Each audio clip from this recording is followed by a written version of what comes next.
Ah, le beau temps. Je le vois arriver au loin. Il est là. Il arrive. Mais en attendant, il nous tease un peu comme une femme. À un moment, tu as l'impression qu'elle veut venir. Puis toi, t'es content et tu dis, enfin? C'est là qu'elle te dit, wow, du calme, mon gars. Pas tout de suite.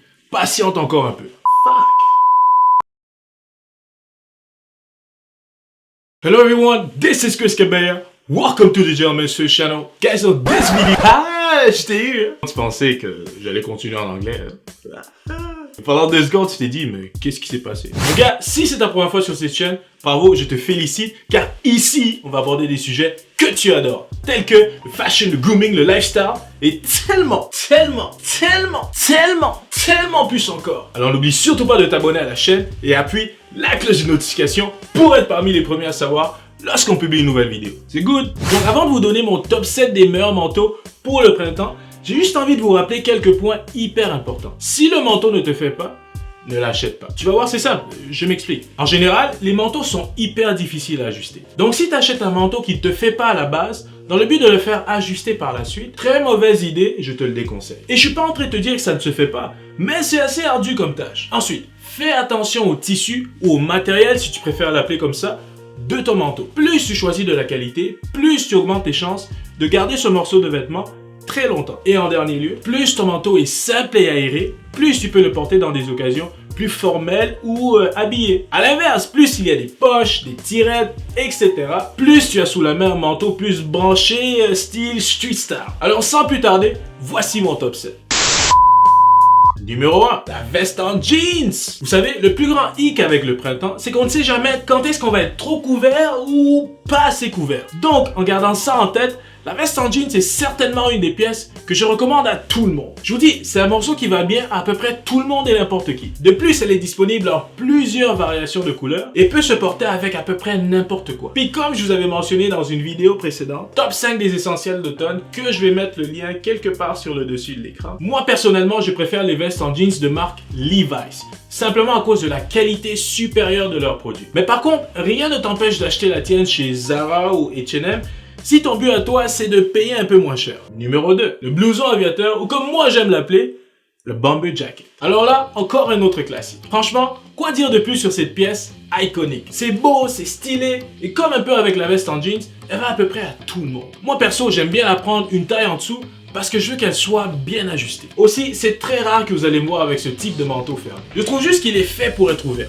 Mais encore là, c'est moi. Dis-moi dans les commentaires si tu partages mon avis. Numéro 3, je vous propose une pièce qui est souvent associée aux bad boys, un morceau que les femmes adorent et que tous les gentlemen devraient avoir dans leur garde-robe. Je parle ici bien sûr de la veste en cuir. C'est une pièce qu'on retrouve dans plusieurs styles et variétés, comme par exemple style motard, racer, même bomber, hein, et j'en passe. Donc il y en a vraiment pour tous les goûts. Par contre, étant votre humble serviteur, je dois quand même vous avertir, au cas où vous ne le savez pas bien sûr, que du véritable cuir, ça coûte assez cher.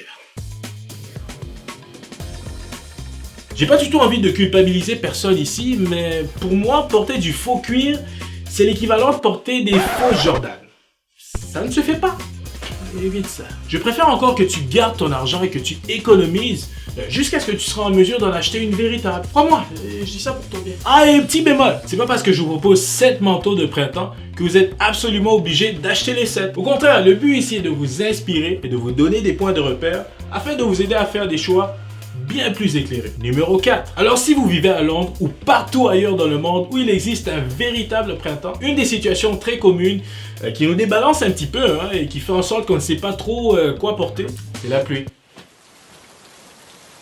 C'est donc pour ça que le morceau numéro 4 que je vous propose, c'est un manteau imperméable. Encore ici, la forme de votre imperméable peut réellement varier selon vos goûts. Et ça, c'est puisqu'il existe une multitude de choix. Je pense entre autres au trench coat, le parka ou même un anorak. Résultat, vous êtes loin d'être limité dans vos choix. Numéro 5, un bon petit veston. Bon, là, je sais que je ne m'adresse pas à tout le monde en parlant de veston, mais pensez-y 2 secondes. C'est tellement une pièce passe-partout que vous pouvez la porter, bien sûr, de la façon classique, mais aussi avec un t-shirt et des baskets. N'oubliez pas qu'au printemps, le nerf de la guerre, c'est les variations de température. Et les après-midi, lorsqu'il fait un peu plus chaud, c'est une pièce qui te permet de rester quand même assez bien aéré. Numéro 6, tout ce qui est velours. Une des tendances cette année, c'est le velours. Donc ça rajoute un petit côté sophistiqué à votre habillement en général. Et c'est souvent un morceau que pas tout le monde se sent à l'aise à porter en général. Mais si toi t'es comme moi et tu aimes expérimenter, je te recommande un petit manteau de velours ce printemps. Je suis absolument convaincu que tu vas recevoir tout plein de retours positifs grâce à cela. Vas-y, essaie. Et pour conclure,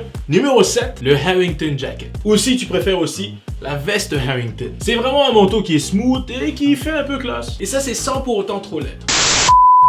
Alors messieurs, voilà, c'est ce qui complète la vidéo de la semaine. J'espère que vous avez apprécié. Si tu as des questions concernant un ou plusieurs des morceaux que je vous ai proposés dans cette vidéo, n'hésite surtout pas à me poser ta question en bas dans les commentaires. N'oublie surtout pas de mettre un petit j'aime à la vidéo, ça aide énormément Gentleman First à se faire découvrir. Si ce n'est pas déjà fait, n'oublie surtout pas de t'abonner à la chaîne et appuie la cloche de notification pour être parmi les premiers à savoir lorsqu'on publie une nouvelle vidéo. Je m'appelle Chris Cabella, merci énormément d'avoir regardé cette vidéo jusqu'à la fin. On se voit la semaine prochaine. Peace!